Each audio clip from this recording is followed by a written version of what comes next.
So during the process of figuring out what you're actually going to show on your map, sometimes you run into issues where you may decide that some data simply shouldn't be shown for the reasons alluded to here and for other ones as well that aren't on this slide. But centrally, privacy. If you're working with information that relates to private property ownership or culturally significant locations on the landscape for Native American tribes or Alaska Natives or Hawaiians, you may not want to publish that information. You may want to omit that from your maps.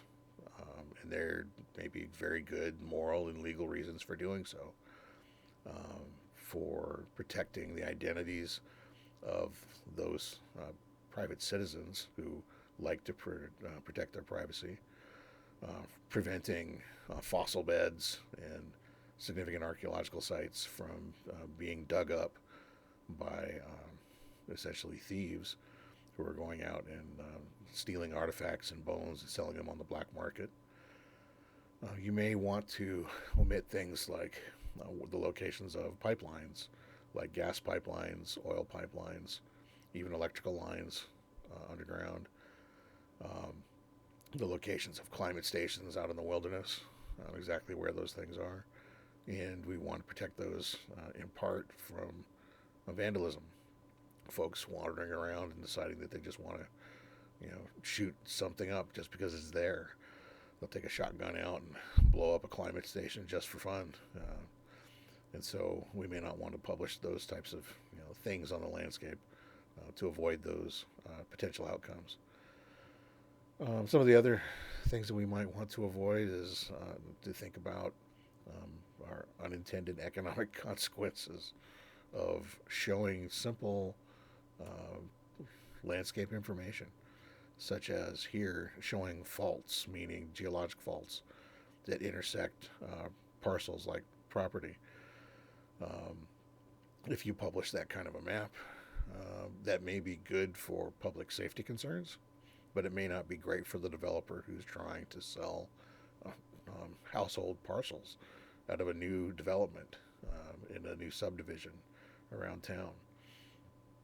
Where do you choose to draw the line? Basically, are you going to um, show those types of things in your maps or not?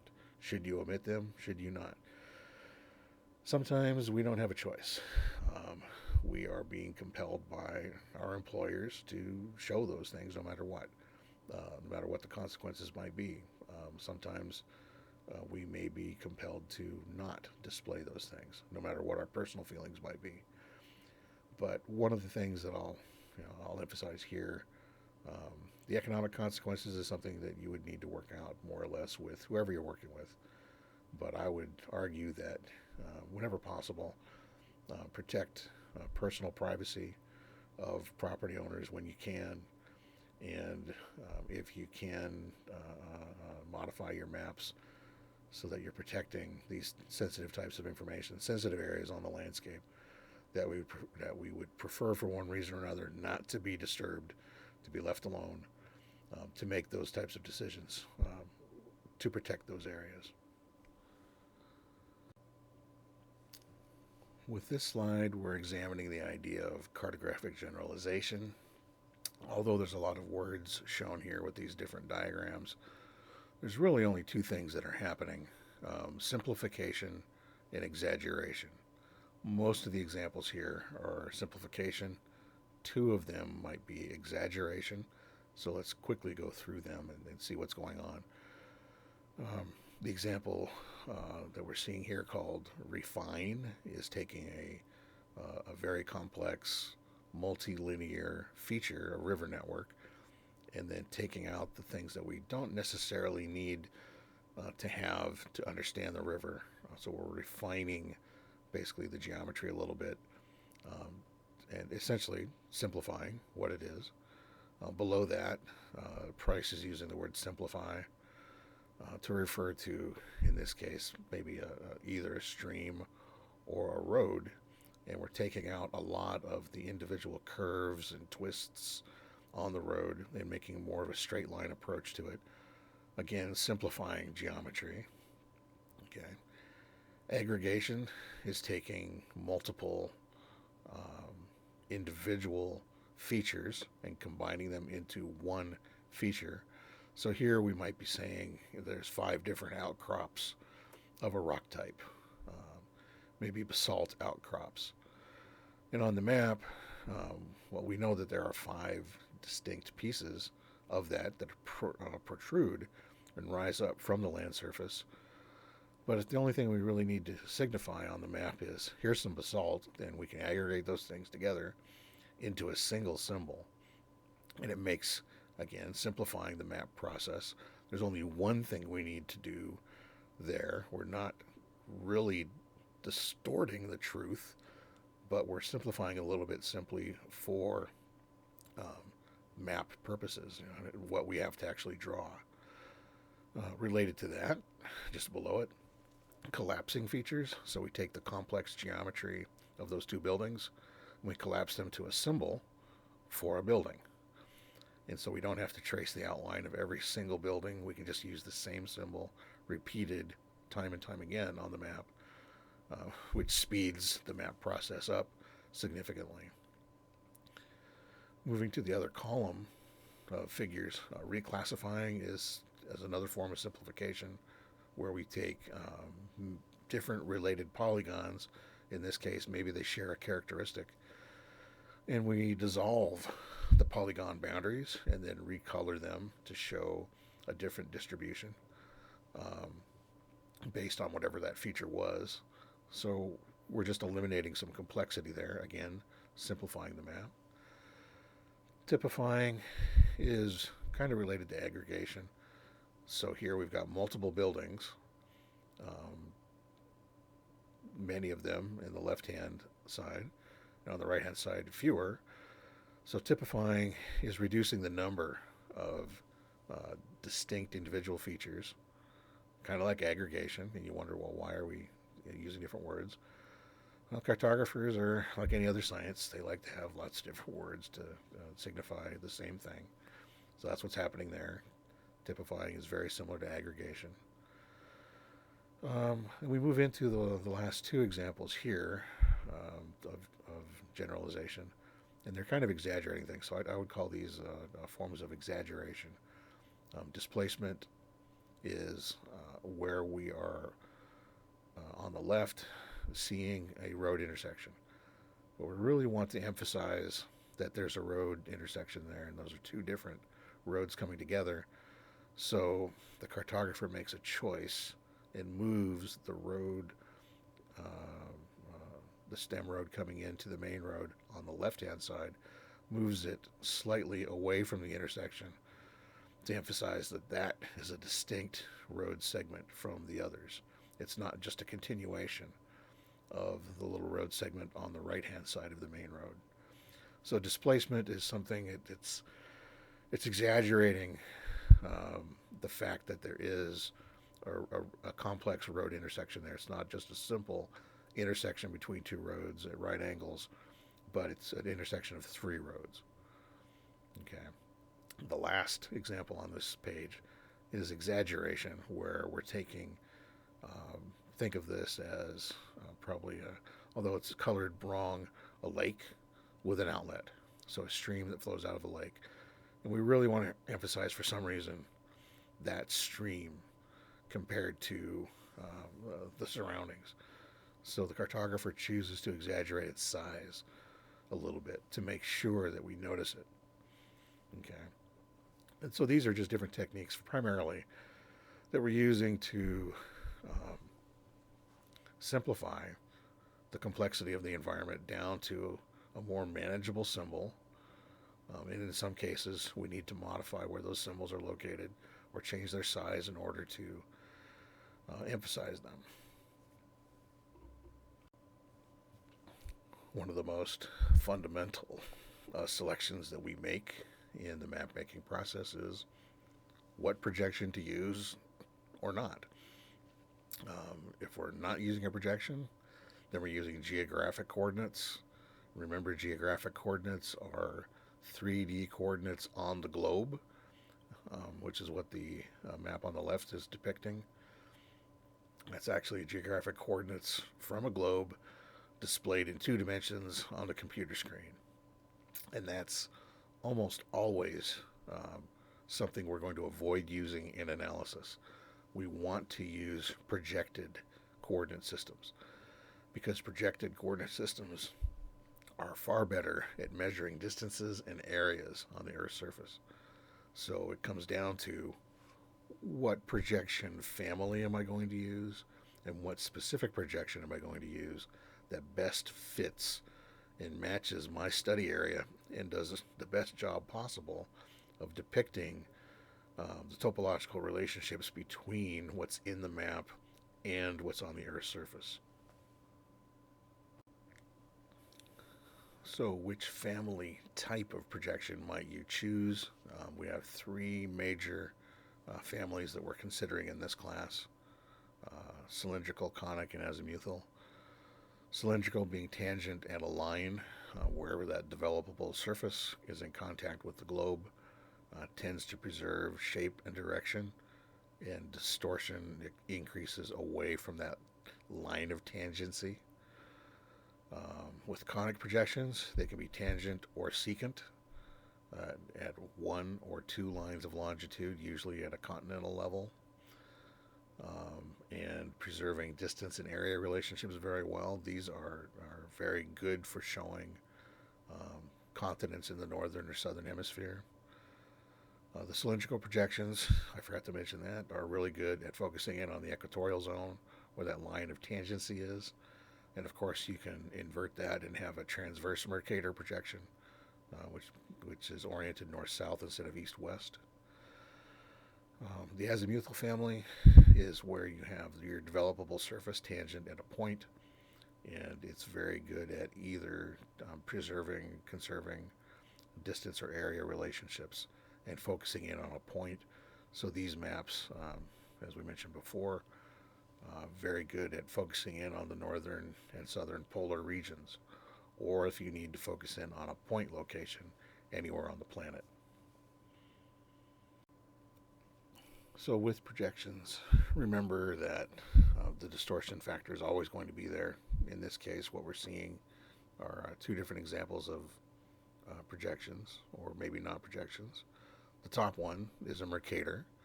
So it's a Mercator projection, and it's cut off the northern and southern polar regions.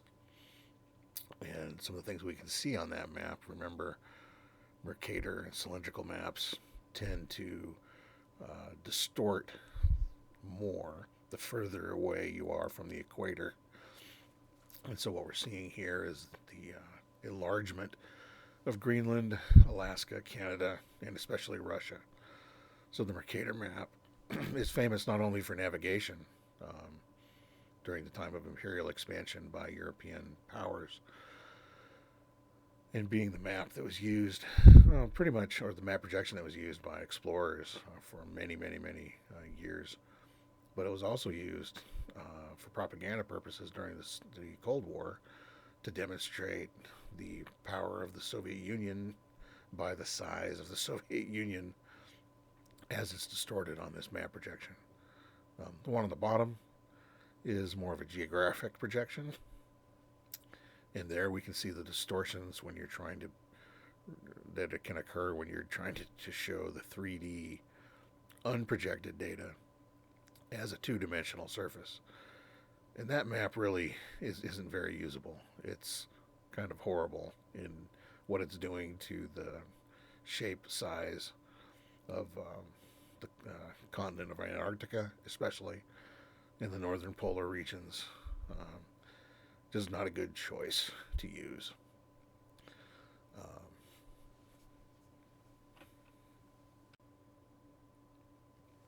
In case your audience is unfamiliar with the geographic reality of your study area, including knowing where the different continents are, or the different states in the United States, if they don't really know, it's really important to select and use some form of directional indicator on your map.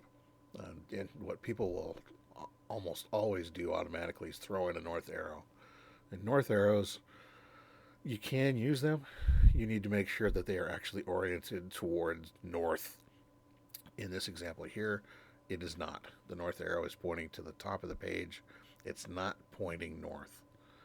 Okay, so it's giving a misleading idea about what's going on that map projection. The one on the right is more appropriate. It's using a geographic grid or graticule where the lines of longitude, the meridians, are converging at the North Pole, which is occurring somewhere off the map.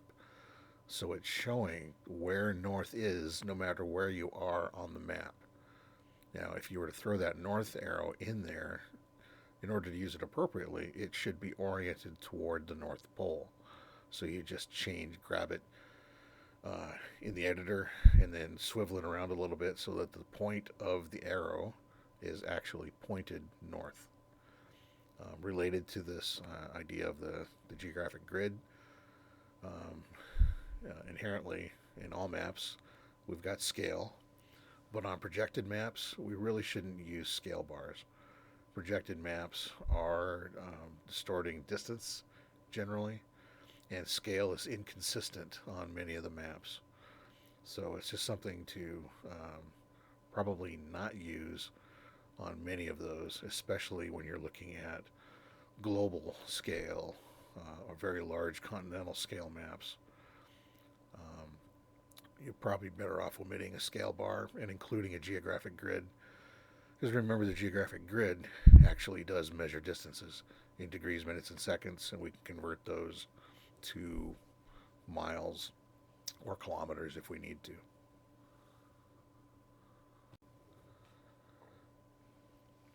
Grids in general may be useful for your map audience. You can superimpose a couple different types of grids, actually many different types of grids in ArcGIS, ones that are practical in different ways. So on the left, what we call a measured grid. In this case, it's measuring things in UTMs.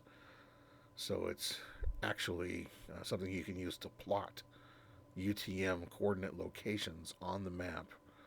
And you can feed those into your GPS as a target, and your GPS will lead you to that. So the grid in this case is showing measured in meters, the Universal Transverse Mercator Projection System. So it's meters north of the equator and meters to the east of the false easting in the projection system. So it's an actual geographic navigational aid. On the right is another type of a grid we call a reference grid, and this is more general. And so you can see obviously the A through E, east to west, and 1 to 5 north to south. Each of those in combination is describing one grid segment out there on the map. A1, C3, E5. They get you generally to that location very quickly, but they're not very good at giving you specific point locations on the map. So this would be, a handy tourist map. Not so great for navigating to a campsite, perhaps, on a mountain range, but good for getting to the favorite coffee shop downtown, that kind of a thing. So again, this is a choice that we can use to on the map to help the user, the audience, in this case, navigate or know where specific locations are on that map. So we've selected data, we've made choices about symbols to use, we've put a grid in there, we've got all kinds of fun shapes, and we've produced our map. But we have to wonder, this is what we present to our audience. What do they see? Well, in this case, what is this map telling us? We've got all these different colors displayed on the map, very vibrant in some cases. We've got a grid. We see some distortion occurring. We have no idea what this thing is for.